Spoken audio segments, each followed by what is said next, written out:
नमस्कार, मैं रवीश कुमार। दोस्तों, क्या आपने वो खबर नहीं देखी जो इस देश की सोई हुई उम्मीद को जगा गई?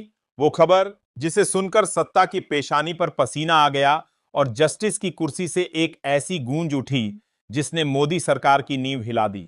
जिस वक्त आपने ये लाइन सुनी होगी, शायद आपकी आंखें नम हुई होंगी और दिल के किसी कोने में एक सवाल गूंजा होगा, क्या अब भी उम्मीद बाकी है? और जब देश की सबसे बड़ी अदालत सत्ता को उसके ही बनाए जाल में घेर ले, तो समझ लीजिए इतिहास पलट रहा है। क्योंकि आज हम जिस खबर को आपके सामने रखने जा रहे हैं वो कोई आम रेड, कोई मामूली एफआईआर नहीं है।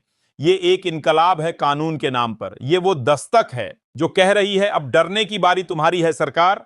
तो तैयार हो जाइए उस पूरे सच से मिलने के लिए जिसे छुपाया गया, दबाया गया और जिसे अब अदालत ने बेनकाब कर दिया है। एक ऐसा घोटाला जिसे सुनकर अगर आपके रोंगटे खड़े ना हो तो समझ लीजिए आप भी इस सिस्टम के शिकार हो चुके हैं।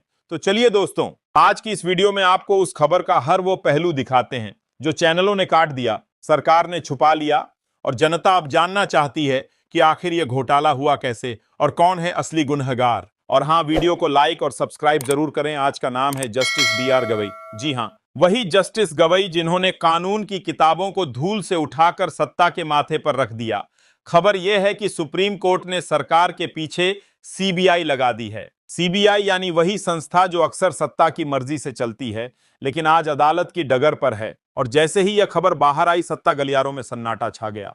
कहीं कोई माइक नहीं, कहीं कोई जश्न नहीं, सिर्फ एक खामोशी जो कुछ कहती भी है और बहुत कुछ छुपाती भी है। याद कीजिए, हमने कितने ही जज देखे हैं, लेकिन जब बात सरकार के खिलाफ एक्शन की आती है तो हर किसी को जज लोया याद आ जाते हैं। डर, संशय, चुप्पी अदालतों में गूंजती, ये तीन चीजें हमें बताए बिना बहुत कुछ बता जाती हैं। लेकिन गवई साहब ने कुछ और ही किया। वह डरते नहीं है कि कटघरे में कौन खड़ा है, वह देखते हैं क्या वह सच में दोषी है, और दोषी दिखे तो बिना किसी लाग लपेट के कानून का पाठ पढ़ा देते हैं। यह वही गवई साहब हैं जिन्हें लोग कहते हैं बाबा साहेब अंबेडकर के सच्चे अनुयायी, और आज उन्होंने अपने फैसले से उस बात को सच साबित कर दिया है। कोई नारेबाजी नहीं, कोई भाषण नहीं, बस एक आदेश, और वह आदेश सत्ता की कुर्सियों को हिला गया है।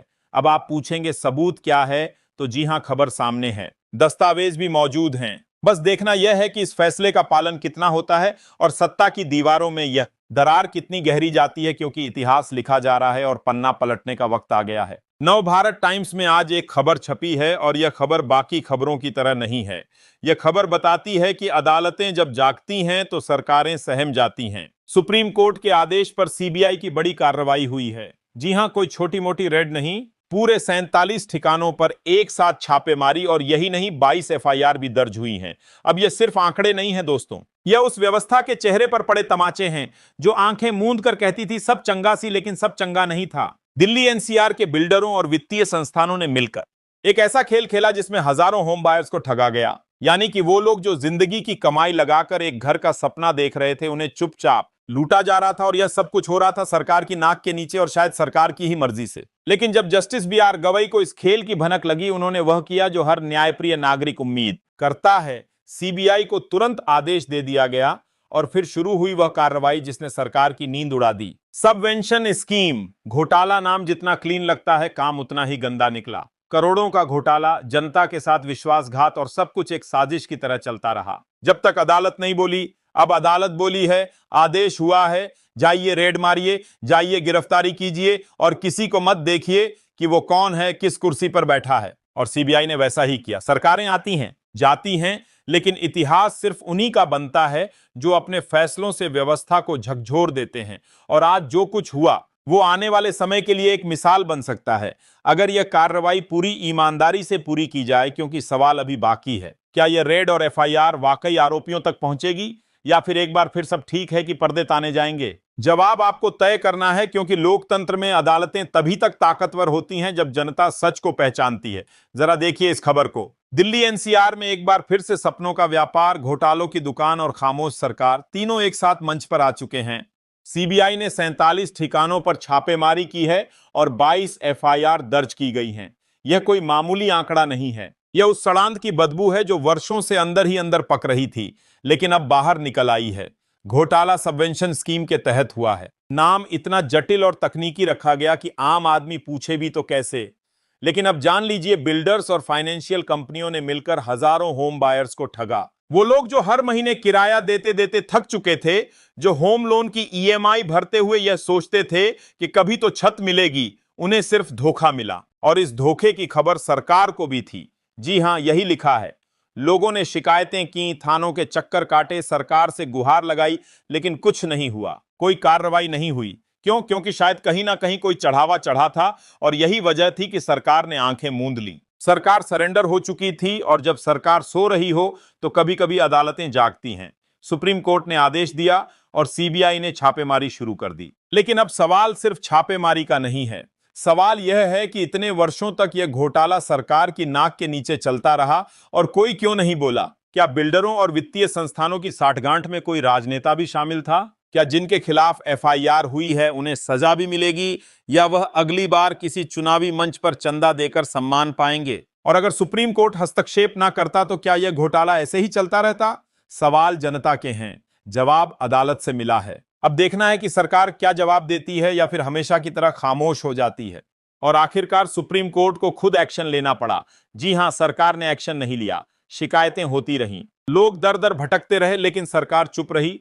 और फिर सुप्रीम कोर्ट ने वो किया जो किसी भी लोकतंत्र की उम्मीद होती है, ताबड़तोड़ एक्शन। अब देखिए खबर, दिल्ली, नोएडा, ग्रेटर नोएडा, गुरुग्राम और गाजियाबाद, इन सभी जगहों पर सीबीआई की रेड पड़ी है। और यह रेड कोई औपचारिकता नहीं थी। आपत्तिजनक दस्तावेज, डिजिटल सबूत सब जब्त किए गए हैं। सुप्रीम कोर्ट ने साफ कहा, बिल्डर्स और कुछ फाइनेंशियल संस्थानों के बीच साठगांठ है और इस साठगांठ के जरिए एक जाल बुना गया, सबवेंशन स्कीम का जाल। नाम में स्कीम, काम में स्कैम। इस स्कीम के जरिए हजारों होम बायर्स को फंसाया गया, उन्हें ईएमआई फ्री घर का सपना दिखाया गया और फिर उन्हें कर्ज और कोर्ट कचहरी का ग्राहक बना दिया गया। अब सवाल उठता है, क्या सरकार को इस घोटाले की भनक नहीं थी, या फिर सरकार को सब पता था लेकिन वह सिर्फ चुप थी क्योंकि शायद बिल्डरों से भेंट चढ़ती थी? दस्तावेज कौन बनाता था? कई बार वही सिस्टम जो सरकार के अधीन होता है। खबर में लिखा है, यह पूरी स्कीम 2014 के आसपास शुरू हुई थी। हजारों खरीदार डिफॉल्टर हो गए, किसी की शादी टली, किसी की नौकरी गई, किसी ने आत्महत्या तक कर ली, लेकिन बिल्डर दिवालिया हो गए। अब सुनिए खबर क्या कहती है। गौतम बुद्ध नगर और एनसीआर की 40 परियोजनाओं में हजारों खरीदार फंसे हुए हैं और नोएडा में जो स्पोर्ट्स सिटी घोटाला हुआ है उसकी भी सीबीआई जांच कर रही है। नाम दिया गया सबवेंशन स्कीम, यानी एक और स्कीम, एक और सपना, एक और धोखा। बिल्डर, बैंक, अधिकारी, फाइनेंस कंपनियां सब ने मिलकर ऐसा जाल बुना जिसमें घर नहीं मिला, सिर्फ फंसे हुए लोग मिले। और सबसे बड़ा सवाल यही है, क्या यह घोटाला सरकार की जानकारी के बिना हो सकता था? जब इतने वर्षों तक शिकायतें आती रहीं फिर भी सरकार चुप क्यों रही? या फिर सरकार खुद इस खेल की शह दे रही थी और जब बात बेहद ज्यादा बढ़ गई तब सुप्रीम कोर्ट को सीबीआई भेजनी पड़ी? दोस्तों, अब यह सिर्फ एक घोटाले की कहानी नहीं है, यह पूरे सिस्टम की पोल खोलने वाली रिपोर्ट है। तो दोस्तों, यह सिर्फ एक रेड की कहानी नहीं है, यह उस सिस्टम का आईना है जिसमें आम आदमी के सपनों को बेचा गया, लूटा गया और फिर अदालतों के हवाले छोड़ दिया गया। आज जब सुप्रीम कोर्ट ने आवाज उठाई तो हमें यह नहीं भूलना चाहिए कि यह आवाज हमारे लिए उठी है, उन हजारों परिवारों के लिए जो सालों से किराए की जिंदगी जी रहे थे, ईएमआई की गुलामी में जकड़े हुए थे। अब सवाल यह नहीं है कि सीबीआई ने कितनी रेड मारी, सवाल यह है कि क्या अब वाकई इंसाफ होगा? क्या वो बिल्डर, वो नेता, वो अफसर जेल जाएंगे जो इस घोटाले के असली मास्टरमाइंड थे, या फिर यह भी एक स्कैम बनकर अगली हेडलाइन में दब जाएगा? दोस्तों, यह मौका है जगने का, बोलने का, सवाल करने का, क्योंकि अगर अब भी आप चुप रहे तो अगला शिकार आप हो सकते हैं। याद रखिए, लोकतंत्र अदालतों से नहीं, जनता की आंखों से जिंदा रहता है। वीडियो को शेयर कीजिए, आवाज उठाइए और पूछिए, मोदी सरकार अब तुम क्या जवाब दोगे?